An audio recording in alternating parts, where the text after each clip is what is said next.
Hey there, Hit Like a Girl pod listeners. We've got some exciting news that's too good to keep to ourselves. You all know Grace Minton, whose stories have captivated us over the past couple years. Well, Grace has been doing such an amazing job with her show, High Tea with Grace, that it's time for her to shine even brighter. Yes, you heard that right. High Tea with Grace has graduated to its own show with its own brand new RSS feed. While we've loved sharing Grace's episodes as special bonuses on the Hit Like a Girl pod, it's now time to give Grace the spotlight she deserves. So what does that mean for you? To continue enjoying the compelling stories and insights from Grace, head over to your favorite podcast platform and hit that subscribe button for High Tea with Grace. Trust us, you don't want to miss out on what she has in store. Her latest series is dedicated to understanding the VC funding world, aka Fund Like a Girl. Thank you for supporting us, and let's show some love for Grace on her exciting new journey. Remember, search for High Tea with Grace and subscribe today.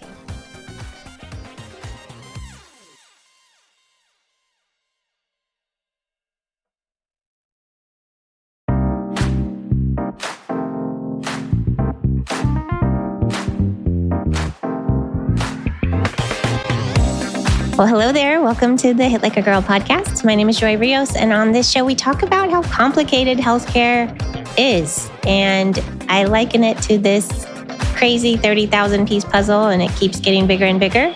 And every single one of our guests essentially brings in their area of expertise and where they fit into that puzzle. So I'd like to give you a minute today to introduce yourself to our audience. Thank you so much for having me. So my name is Kenzie Butera Davis. I'm the CEO and founder of Maro. We are an early stage company, but we're actually a finalist this year for Health's Digital Health Innovation Award, which is really exciting. Congratulations on that. Thank you so much. And a little bit of context. So we sit at the intersection of healthcare and K-12 education. So primarily what we're doing is we're screening kids for depression and anxiety in their K-12 classroom setting, just like you would screen for physical health needs. And then we're triaging intervention and referral pathways to get kids to the right care much faster. Okay, there's a lot there. Can we talk about how Maro came to be and the story of, your journey, if you don't mind? Absolutely. I would love to share. So, Maro was an idea many, many, many years ago. I care really deeply about keeping kids safe and finding proactive ways to create safe spaces for kids to grow up in. When I started my career, I was working for a nonprofit. So I was working for a domestic violence and a rape crisis center. It's an issue that is near and dear to my heart. I myself am a survivor. I have many, many family members who are survivors. And the challenge was I was seeing my peers who, were in their 30s and they were burned out. And I don't think they were any less passionate about the problem, but I think their hope for finding ways to solve it was sort of dissipating. And they were less optimistic about the future and, supporting survivors. And in this particular case, we were serving 17 counties, and I believe we had less than 20 beds. So it was really hard. And I just felt like I wanted to find something that was on the proactive side of that problem. So I started doing research. I was still in school. I wrote a thesis on the implementation of health education in the US. So at the time, I was really focused on sex education because I found consent education to be a really powerful form of an area where we could prevent further rape and sexual assault.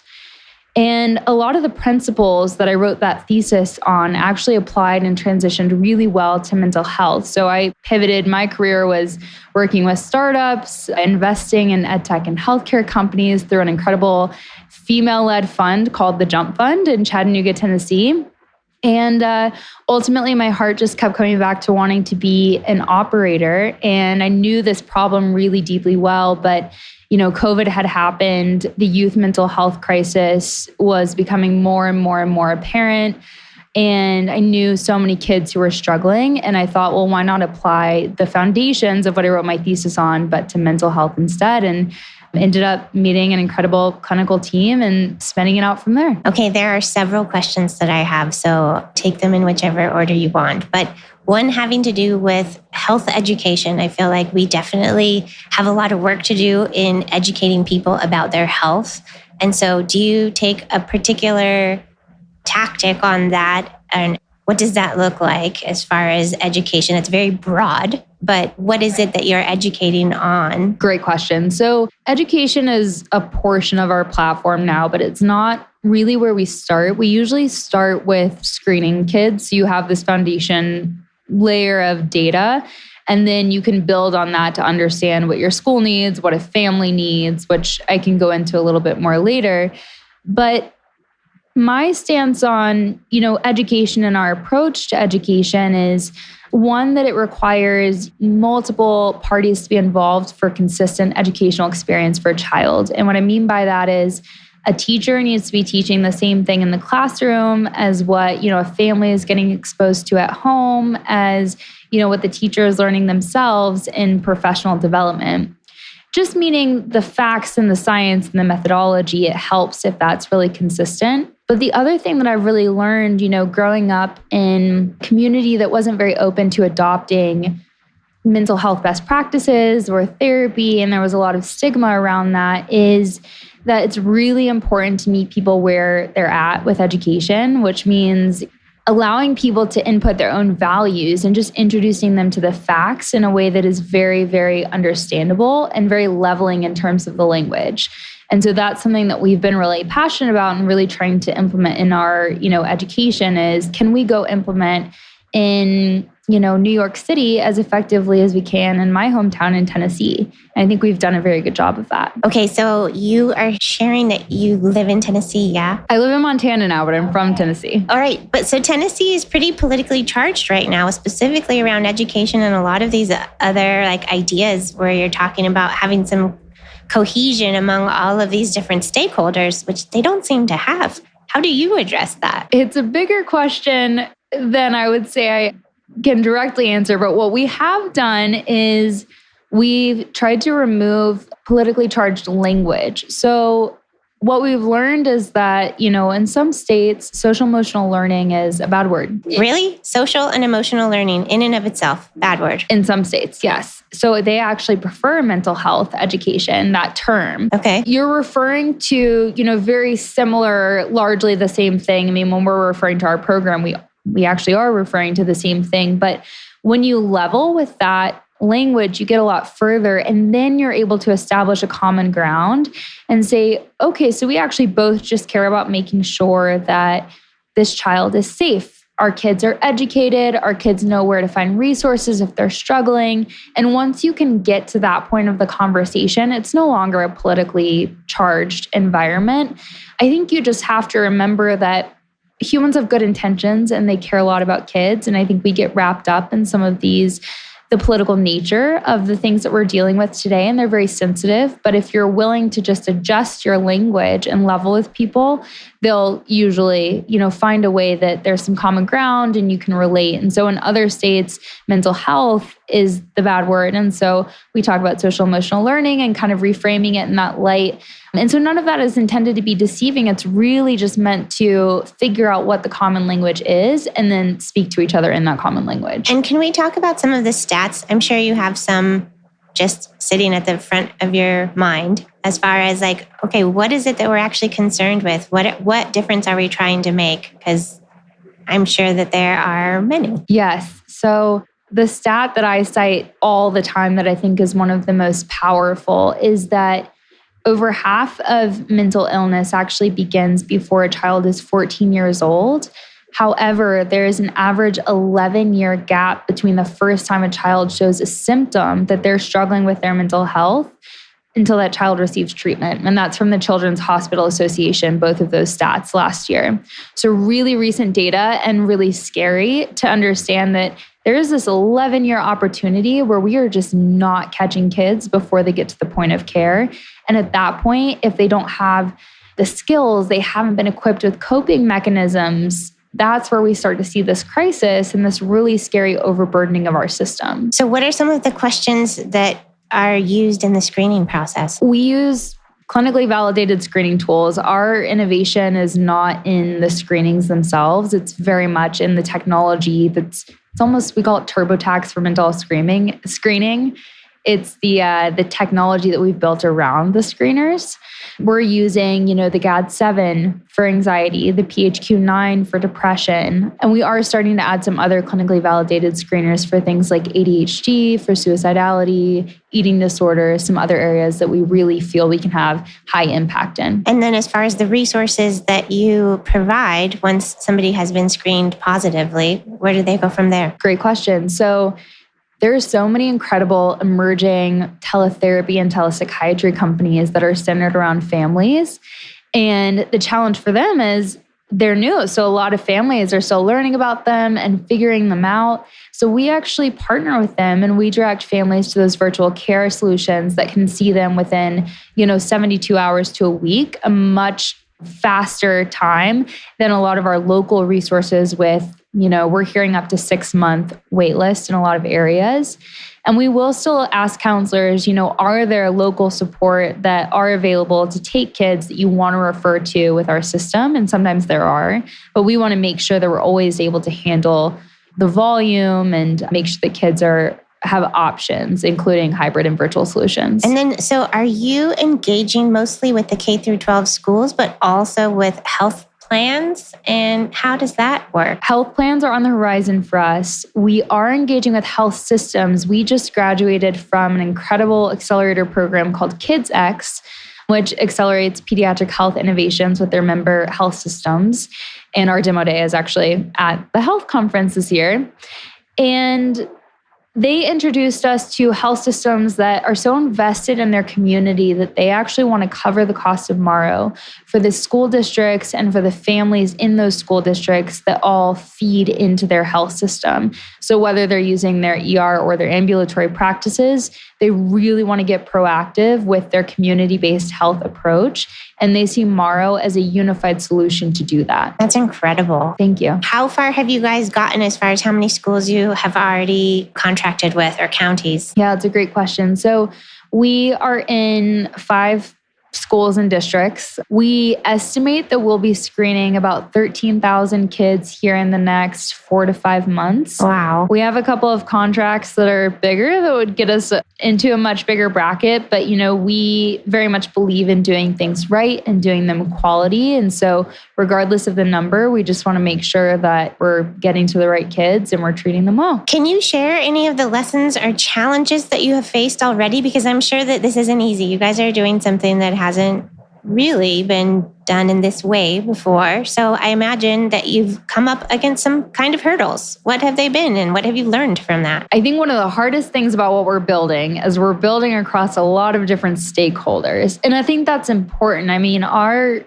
pediatricians that we talk to at these health systems who are now sponsoring Maro are saying the way that they define our solution is that we're solving a black hole in pediatrics, which is there is a lack of early data collection.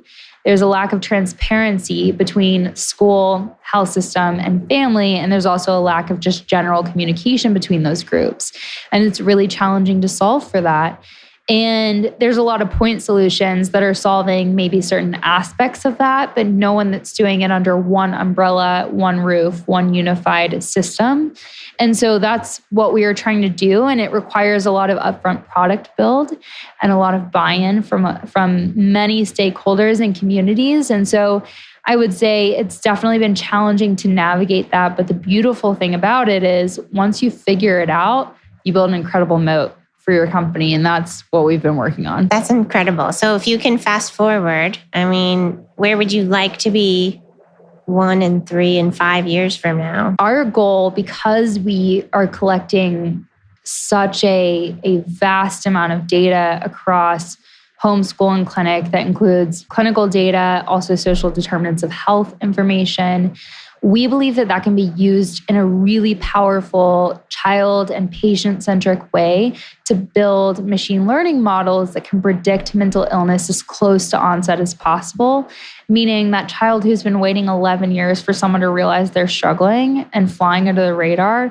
we can get to them ideally so much faster. And that really is the goal, is to be positioned sort of as this data company, but that's very, very centered around the child and just getting them to care. Can I ask a practical question? Sure. Just around how a child gets screened. Are they getting taken out of class one at a time to go talk to the school nurse? Does it happen like, hey, today's screening day and everybody goes through the same screening? What does that look like? So it's more like the latter. It's a lot like standardized testing, which I hate to use as the analogy because no one likes standardized testing. But in the sense that you're in your classroom setting, it's meant to be, you have to have a school nurse or some sort of licensed or credentialed health professional that's on the screening team, but they don't have to be the one proctoring it. So you could have a teacher write the instructions on the board. All the students log into Maro. Our screeners take an average of 8 to 10 minutes. So it's not like you're being pulled out of class for a very long time. We can assess all of your students or portions of your students at once. So that's another big fear that our schools have is, well, it's amazing that you can do this in this classroom-wide setting and all my students can log in, take it, and they're done. But if I screen 3,000 kids, am I then going to be referring 400 kids at once? How will I handle that? And that is actually not the case we found. So we encourage schools when they're building their screening plan, maybe start with a smaller number and see how it goes, and then you can build up from there. But also, I mean, in our case study most recently, we only saw 2% of kids that needed to be referred to outside clinical support. A lot of kids already had clinical support. A lot of kids actually just needed more one-on-one time with the counselor at school. So there are ways to make it very, very manageable. But to answer your question, it's classroom-based. They all have a tablet or something that they're working on and they're logging in. And then that gives you the analytics. I'm assuming it's also HIPAA compliant. Yes. Yeah. And they can go from there. That's kind of incredible, Kenzie. And we're collecting digital consents too. So, parents and students have rights. If the student wants to opt themselves out, they don't have to take it. And if the parent wants to opt their child out, we digitally track that. So when a student logs in to take their screener, if their parents opted them out, they don't have the survey there for them to take. And is it a one-time only type of screening, or is it something that would happen on an annual basis or even more often than that? And also, what about in places where something significantly terrible has happened, right? Like there's been so many tragedies at schools. Like, do you come in after that to kind of support as well? The crisis support piece is something that we're trying to understand our role as an organization, because sometimes when you have a real tragedy, a student has committed suicide or there's been violence at school, I think that frankly, you do need that more immediate provider support. And we're not a staffing company. Right. For us, what we're trying to do is shift the paradigm from reactive to proactive so that eventually, once we have wide adoption, we've been doing this for years and years and years, hopefully you see a lot less of that sort of activity. But I don't want to be deceiving about where we are and where we're not. So we're really trying to position ourselves at the proactive end of that spectrum. How often would you be screening? It's up to the school. We try to get schools to screen at least 2 times per year, once per semester, so you can get a more consistent baseline. Some schools want to screen more than that. Some schools want to screen less. We try to make it practical because we understand, schools are really busy and you have a lot going on. But we do find that it can save counselors a lot of time, actually, because then they have a very clear understanding of what kids are externalizing symptoms, internalizing, where their kids are going for intervention. It's just a really efficient workflow, which is what we're trying to create for a staff that they're almost never thought about when it comes to productivity solutions and ways to make their lives and their jobs easier, because they are doing a lot of administrative work that ultimately we're handling. I mean, the other part, do you support with helping them with the coping mechanisms of all the craziness of life? Is that part of the solution too? So yes, for the counselors, in terms of education for the kids, we give them curriculum. A lot of counselors right now are creating their own curriculum. So they're creating it for teachers in terms of professional development and for the kids. And it's a lot of work. So we give them this whole mental health foundations curriculum that is really a step beyond social emotional learning. Rather than teaching character traits, which are really important. But for us, we feel like, kids are dealing with really dire stuff. Mm-hmm. I mean, you really have to be real with them. And they're dealing with substance use and abuse. And they're dealing with, home settings that are really hard and they're hurting themselves and they need people to talk to them like adults and give them information that they can actually use. And so that's what we're trying to do. We're trying to give them really practical coping skills and kind of take away some of the headiness around mindfulness. And I think these things are really good, really helpful, but kids need one step further. Gotcha. Well, I'm so excited for you, and I'm so excited for your future and everything that you're working on. I guess before I close out, you seem quite young, right? So how has it been starting this company as a female founder? And do you have any advice for anybody who might be considering, taking a leap that it sounds like you have done? There's one founder, and I talk about her all the time, who just made the biggest difference in my world. Her name is Rachel McCrickard, and she founded a mental health company called Motivo. And she was the first female founder I ever saw pitch in a cohort of all male founders. And I thought that was so cool. The boundaries that she was pushing forward with her company there were policies that were actually restricting her company from growing. This was pre-COVID, before virtual care solutions were able to be adopted in all 50 states. And she was at the forefront of fighting that legislative battle to make those things happen. And I thought, wow, what just a commendable social impact, effort she's leading. And I felt really blessed to have that sort of, figure to look up to. And so I think there's always someone you can find that you really look up to and you can sort of emulate. And if you spend enough time with them, you can really learn from them. And so that's always my advice. I don't think it's about age or, certainly your gender never stops you from doing anything. If you can find that person that has already charted the path forward in the area that you want to go after, I think that's the best thing that you can do. Again, I'm so excited for you. Thank you. Yeah. Kenzie, if people want to follow your journey or connect with you or Maro, where would you direct them? Awesome. So we have a website, which is www.meetmaro.com, MEETMARO. You can also just reach out directly to me at kenzie@meetmaro.com. I am pretty responsive via email and love to be in touch with anyone who's a fan or has questions or wants to challenge the work that we're doing. We love engaging in those conversations, so please reach out. I love that. Wait, can we stop and talk about you love challenging, when people challenge you? What do you love about that? And why? Well, I think it's important. I think a lot of early innovation, particularly in healthcare, needs to be challenged because there are unintended consequences. Mm-hmm. There are things that it's impossible because we're humans to think through every single thing that could possibly happen because of the world we're innovating in. And, we're innovating in a particularly sensitive space where kids' lives are at stake. And we want to do everything we can to keep them safe. And so I love being challenged because I think that's the only way to build the best product that we could possibly build. And I think that's really, really important, no matter what stage you are, but especially when you're as young of a company as we are. I think that's a really great piece of advice as well, just as far as when people give you feedback, that just say thank you, even if it's not what you want to hear, maybe especially if it's not what you want to hear. Wonderful. Well, thanks for being here. Thank you so much. I really appreciate you having me. My pleasure.